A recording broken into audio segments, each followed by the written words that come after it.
এ তো রক্তের সাথে রক্তের টান। বিশ্বাস হয় 60 বছর বয়সে বিয়ে আর 61 বছর বয়সে বাবা। হ্যাঁ, কথা বলছি বাংলাদেশের সঙ্গীত জগতের কিংবদন্তি রকস্টার জেমসের। ভিউয়ার্স, বিস্তারিত জানতে ভিডিওটি না টেনে সম্পূর্ণ দেখতে থাকুন। যে মানুষটা জীবনের শুরু থেকে আলাদা, যার গিটারে এক একটা কর্ডে মিশে আছে প্রেম, যন্ত্রণা আর বিরহ, তিনি এবার আলোচনায় এক ভিন্ন খবর নিয়ে, যা শুনে সবাই হতবাক। সম্প্রতি জানা গেছে জেমস হয়েছেন এক পুত্র সন্তানের বাবা। ভালোবেসে সন্তানের নাম রেখেছেন জিবরান আনাম। এ যেন রকস্টারের জীবনে নতুন সুর।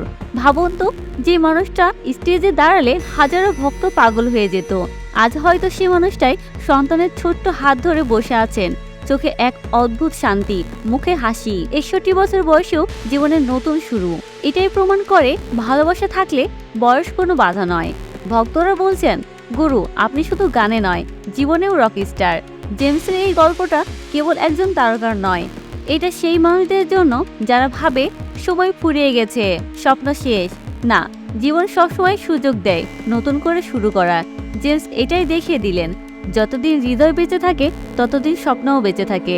ভিউয়ার্স, ভিডিওটা কেমন লাগলো কমেন্ট করে জানিয়ে দিতে ভুলবেন না। সঙ্গীত অঙ্গনের বিভিন্ন গুরুত্বপূর্ণ ভিডিও পেতে আমাদের স্টার গল্প বাংলা চ্যানেলটি সাবস্ক্রাইব করে আমাদের পাশেই থাকুন।